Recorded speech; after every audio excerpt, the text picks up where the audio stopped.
Hi friends, today we are going to discuss about conductivity of intrinsic semiconductor. My name is Saitya Palle. I am from the class CSEC section. The topic that we are going to discuss today is from the subject applied physics. Let's go through it. First, what are semiconductors? Semiconductors. A semiconductor is a material whose electrical conductivity falls between that of a conductor and an insulator. Based on the level of purity, semiconductors are classified into intrinsic and extrinsic semiconductors.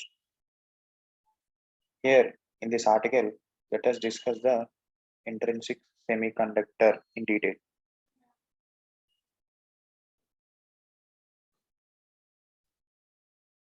What are intrinsic semiconductors? Semiconductors that are chemically pure, in other words, free from impurities, are termed as intrinsic semiconductors.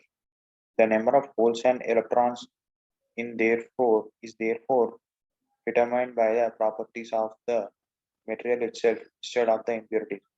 In intrinsic semiconductors, the number of excited electrons is equal to the number of holes, n equal to p. They are also termed as undoped semiconductors or I-type semiconductors. Silicon and germanium are examples of I-type semiconductors. These examples belong to the fourth group of the periodic table, and their atomic numbers are 14 and 32 respectively. So here we can see the example image of the intrinsic semiconductors.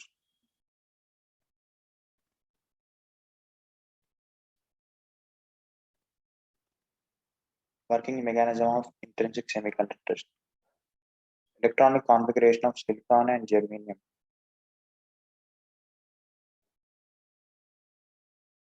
The electron configuration of silicon is 1s2, 2s2, 2p6, 3s2, 3p2.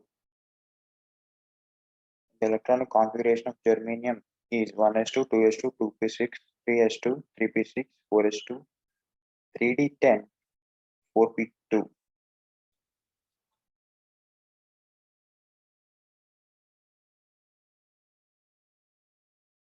We notice from the electron configurations of both the elements that they have 4 electrons in their outermost shell or valence shell. As the temperature of the semiconductor increases, the electrons gain more thermal energy and thus break free from their shell. The process of ionization of the atoms in the crystal lattice creates a vacancy in the bond between the atoms. The position from which the electrons get dislodged has a hole which is equivalent to an effective positive charge. The hole is then occupied by a free electron, as a result of which the latter vacant position becomes a hole and the former becomes a neutral position. This way, the hole or the effective positive charge is transferred from one position to another in an intrinsic semiconductor. The number of free electrons is equal to number of holes.